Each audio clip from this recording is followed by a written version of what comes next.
అందరికీ నమస్కారం. అమ్మా ప్రసాద్. సంక్రాంతి అనేది తొలి పండుగ మనకు సంవత్సరంలో జనవరిలో వస్తుంది.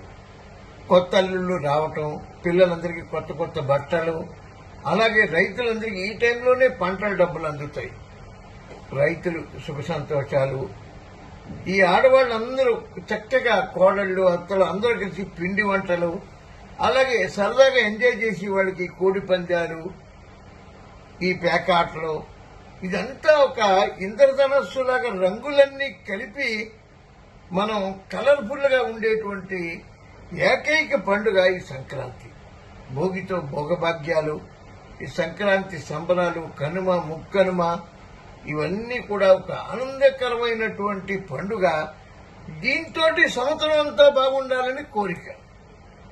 అందుచేత అందరికీ కూడా మరోసారి సంక్రాంతి శుభాకాంక్షలు తెలియజేస్తూ, పిల్లలందరూ చక్కగా చదువుకోవాలి, భోగభాగ్యాలు, సిరి సంపదలు, ఆయురారోగ్యాలతో, సౌభాగ్యాలతో మహిళలందరూ ఉండాలి అని కోరుకుంటూ మీ అందరి శ్రేయోభిలాషి అమ్మా ప్రసాద్.